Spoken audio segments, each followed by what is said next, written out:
അസ്സലാമു അലൈക്കും വറഹ്മത്തുള്ളാഹി വബറകാതുഹു. അൽഹംദുലില്ലാഹ് വസ്സലാത്തു വസ്സലാമു അലാ സയ്യിദിന മുഹമ്മദ് വഅലാ ആലിഹി വസഹ്ബിഹി അജ്മഈൻ.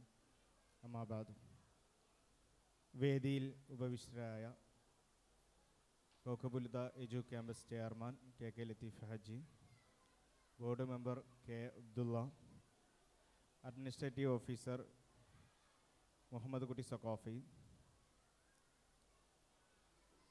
സദർ ഉസ്താദ് സുഹൈൽ സഖാഫി, മുസ്തഫ സഖാഫി, ഓഫീസ് സെക്രട്ടറി മൂസ മുസ്ലിയാർ, പ്രിയപ്പെട്ട രക്ഷിതാക്കളെ, സ്നേഹം നിറഞ്ഞ മക്കളെ, അള്ളാഹു നമ്മുടെ ഈ കൂടിയിരിക്കൽ വിജയകരമായ തീർക്കുമാറാവട്ടെ.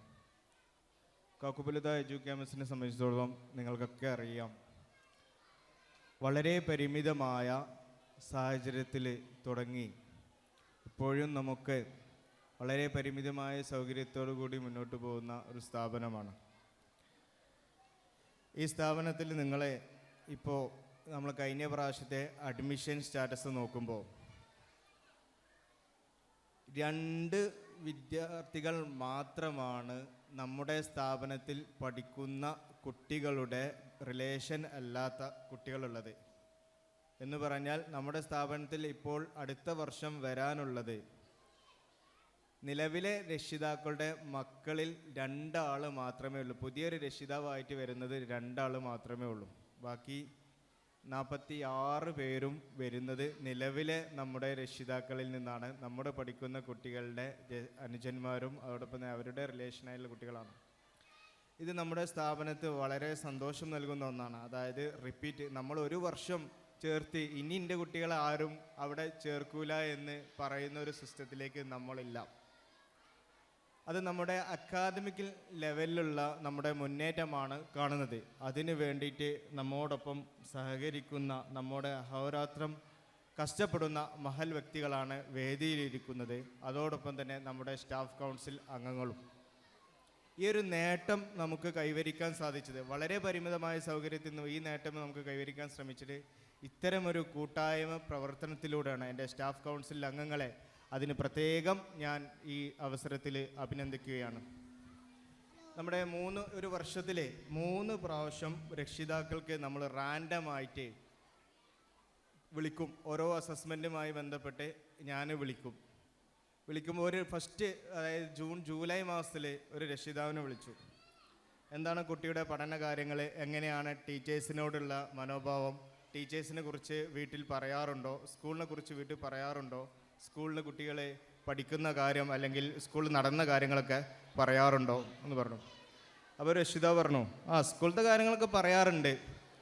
പിന്നെ ഞാനിപ്പോൾ സ്കൂളിൽ വിട്ടത് രാവിലെ ചോറ് ഒന്നും കൊടുത്തേക്കണ്ട, രാവിലെ കുട്ടി വണ്ടി ഒന്നും കൊണ്ടു, എല്ലാം കുട്ടീനെ ഒരുക്കിയാണ്ട് വിട്ടാൽ മതി, ബുക്ക് എടുത്ത് വെക്കുകയോ ബാഗ് കൊടുക്കുകയോ ഒന്നും വേണ്ട, കുട്ടീനെ ഒരുക്കി വിട്ടാൽ മതി, പിന്നെ 2:30 കുട്ടി വീട്ടിലെത്തും എന്നുള്ള സൗകര്യത്തോടു കൂടിയാണ് ഇതിനെ വിട്ടതെന്ന് പറഞ്ഞു.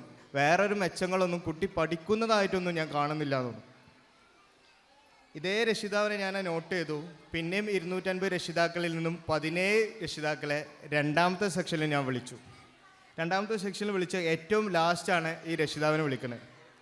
രക്ഷിതാവ് പറഞ്ഞു, സാറേ ഞാൻ കഴിഞ്ഞ പ്രാവശ്യം വിളിച്ചപ്പോൾ ഞാനൊരു കാര്യം പറഞ്ഞിരുന്നു, എൻ്റെ കുട്ടി ഒന്നും പഠിക്കണില്ല, ഞാൻ ചോറ് കൊടുക്കുന്ന കുട്ടികളെ ഒരുക്കി വിടുന്ന ഒരു പ്രയാസം കൊണ്ട് അവിടെ ചേർത്തിയതാണ്. മറ്റു 2 കുട്ടികളെ അല്ലീസാലിൽ അവിടെയൊക്കെ പഠിക്കുന്നുണ്ട്. സാറേ ഞാൻ ഭംഗിവാക്ക് പറയില്ല, എൻ്റെ കുട്ടിക്ക് ഖുർആനെ ഇപ്പോൾ കാണാതെ ഓതാൻ അറിയും, അതോടൊപ്പം തന്നെ ചില അക്ഷരങ്ങളൊക്കെ എൻ്റെ 2ാം ക്ലാസ് പഠിക്കുന്ന കുട്ടി ഇംഗ്ലീഷ് അല്ലെങ്കിൽ അക്ഷരങ്ങൾ ഇങ്ങനെ പെറുക്കി വായിക്കുന്നുള്ളൂ. ഇവന് ഓരോ അക്ഷരങ്ങളുടെയും സൗണ്ടും ആ അക്ഷരങ്ങൾ എഴുതുന്നതൊക്കെ കൃത്യമായിട്ട് പറയുന്നുണ്ടെന്ന് പറഞ്ഞു. അവിടെയാണ് നമ്മുടെ അക്കാദമിക് എക്സലൻസ് നടക്കുന്നത്.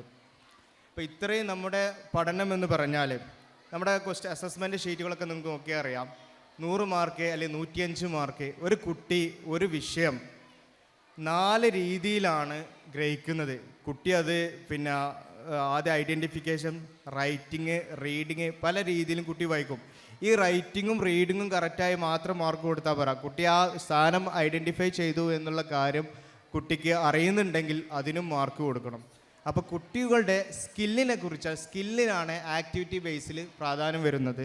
അടുത്ത വർഷം നമ്മുടെ 10 വർഷമായി തിബിയാൻ തുടങ്ങിയിട്ട് അടുത്ത വർഷം നമ്മളെ TLCയിലെ സിലബസ് മാറാണ്. ഒരു കുട്ടി TLC പഠിക്കുമ്പോൾ 52 സ്കില്ല് ആ കുട്ടി നേടിയെടുക്കണം. ആ സ്കില്ലാണ് പഠിക്കുന്നത്. നമ്മൾ TUCയിലെ പഠനം നിങ്ങൾക്കറിയാം. TUCയിൽ കുട്ടികളൊക്കെ ബുക്കുകൾ വായിക്കും. ഏത് ഇംഗ്ലീഷ് ബുക്ക് കൊടുത്താലും കുട്ടികൾ പെറുക്കി വായിക്കും. അങ്ങനെയാണ് നമ്മൾ ഒരു ഫോർ ആപ്പിൾ, ആപ്പിൾ കണ്ടാൽ മാത്രം ആപ്പിളിനെ കുറിച്ച് പറയാം. ഇത് ആപ്പിളാണ്, ഇത് ബാറ്റാണ്, ഇത് ബോളാണെന്ന് പറയില്ല. നമ്മളെ കുട്ടി ആപ്പിൾ എന്നൊരു പേപ്പറിൽ എഴുതി കൊടുത്താൽ ആ ആപ്പിളിൻ്റെ ചിത്രമില്ലെങ്കിലും വായിക്കും. ഇങ്ങനെയാണ് നമ്മുടെ ആക്ടിവിറ്റി ബേസ്ഡ് പഠനം എന്ന് പറയുന്നത്. ഇൻഷാ അല്ലാഹ് അൽഹംദുലില്ലാഹ് നമ്മുടെ കുട്ടികളൊക്കെ എല്ലാവർക്കും ഓരോ ബുദ്ധി ആവില്ല. നമ്മുടെ കുട്ടികളുടെ കാലിബർ അനുസരിച്ച് കുട്ടികളൊക്കെ നിലവാരം പുലർത്തുന്നുണ്ട്. പ്രധാനമായും നിങ്ങളോട് പറയാനുള്ളത്, നമ്മുടെ ഈ അവസരത്തിൽ പറയേണ്ടതല്ല, കുറേ ഫീസുകൾ പെൻഡിങ് ഉണ്ട്. ഇപ്പോൾ AO കണക്ക് 6 ലക്ഷം രൂപയോളം നമുക്ക് ഫീസുകൾ പെൻഡിങ് ഉണ്ട്. ഇൻഷാ അല്ലാഹ് നിങ്ങളൊക്കെ ഇനി പിന്നെ നമ്മൾ നോമ്പ് തുടങ്ങി ഏകദേശം പെരുന്നാളോട് കൂടി മാർച്ച് 12 കൂടി നമ്മുടെ സ്കൂള് ക്ലോസ് ചെയ്യും. അതിനു മുമ്പ് അടക്കാനുള്ള എല്ലാ ഫീസുകളും അടക്കണം. അതോടൊപ്പം തന്നെ ഫെബ്രുവരി 14 മുതൽ നമ്മുടെ എക്സാം അസസ്മെൻറ്റുകൾ സ്റ്റാർട്ട് ചെയ്യുന്നു. ഇൻഷാ അല്ലാഹ് ആ കാര്യങ്ങളൊക്കെ നിങ്ങളുടെ ഓർമ്മയിലുണ്ടാകണം. ഈ കുട്ടികളുടെ കലാപരിപാടികളെ ആസ്വദിക്കാനാണ് നിങ്ങളിവിടെ വന്നിട്ടുള്ളത്. അത് കഴിയുന്നവരെ എൻ്റെ കുട്ടിയുടെ പരിപാടി കഴിഞ്ഞ് എൻ്റെ കുട്ടിയുടെ മൊമെൻ്റ് കിട്ടിക്കഴിഞ്ഞാൽ എനിക്ക് വീട്ടിൽ പോകാം എന്നുള്ളൊരു മനോഭാവത്തോടെ ആരും ഇരിക്കരുത്. ഇൻഷാ അല്ലാഹ് 5 മണിക്ക് ഈ പരിപാടി ഇൻഷാ അല്ലാഹ് സമാപിക്കുമെന്നുള്ളതാണ് നമ്മുടെ ഷെഡ്യൂൾ അനുസരിച്ച് പറയാനുള്ളത്.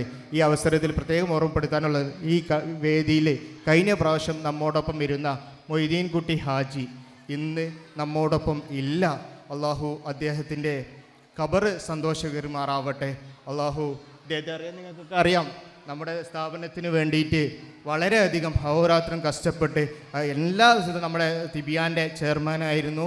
നമ്മുടെ മംസ് മീറ്റിങ്ങുകളിലും നമ്മുടെ മൗലൂദുകളിലും ഒക്കെ നിറസാന്നിധ്യമായി നിങ്ങളോടൊക്കെ സംവദിച്ച മഹൽ വ്യക്തിയാണ്. ഈ സ്ഥാപനത്തിന് വേണ്ടിയിട്ട് അദ്ദേഹത്തിൻ്റെ ജീവിതം തന്നെ നമുക്ക് വേണ്ടിയിട്ട് സമർപ്പിച്ച വ്യക്തിയാണ്.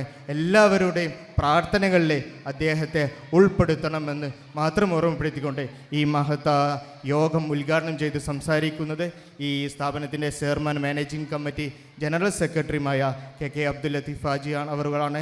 അള്ളാഹു ആഫിയത്തുള്ള ദീർഘായുസ് നൽകുമാറാവട്ടെ. ഇനിയും നമ്മുടെ സ്ഥാപനത്തിനും നമ്മുടെ കാര്യങ്ങൾക്കും നേതൃത്വം നൽകാൻ അദ്ദേഹത്തിന് ആയുരാരോഗ്യ സൗഖ്യങ്ങൾ നൽകുമാറാവട്ടെ. അദ്ദേഹത്തെ ഈ വേദിയിലേക്ക് ഹാർദവമായി സ്വാഗതം ചെയ്യുന്നു.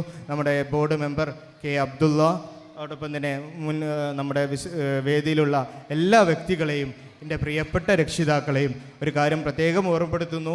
ഇവിടെ നമ്മുടെ ഉമ്മമാരെ മാത്രമാണ് ക്ഷണിച്ചിട്ടുള്ളത്. അതിൻ്റെ കാരണം നിങ്ങൾക്കറിയാം.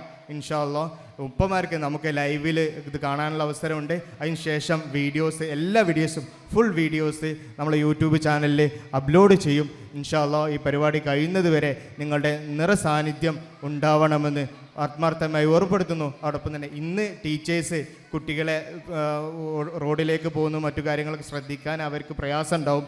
പരിപാടികളൊക്കെ ഓർഗനൈസ് ചെയ്യണം. രക്ഷിതാക്കളും അവരുടെ കൂടെ നിന്നുകൊണ്ട്, കുട്ടികൾ അങ്ങോട്ട് പോകുന്നത് ചെറിയ മക്കളാണ്, നമ്മൾ എത്ര പിടിച്ചു വെച്ചാലും നിൽക്കില്ല. റോഡ് സൈഡിലേക്ക് പോകുന്ന ആയമാരൊക്കെ നോക്കുന്നുണ്ട്. എന്നാലും രക്ഷിതാക്കളുടെ ഒരു കരുതൽ വേണം എന്നും ഓർമ്മപ്പെടുത്തിക്കൊണ്ട് ഞാൻ എൻ്റെ വാക്കുകൾ ഉപസംഹരിക്കുന്നു. വാഖിറു ദഅ്വാനാ അൽഹംദുലില്ലാഹി റബ്ബിൽ ആലമീൻ. അസ്സലാമു അലൈക്കും വറഹ്മത്തുള്ളാഹി വബറകാതുഹു.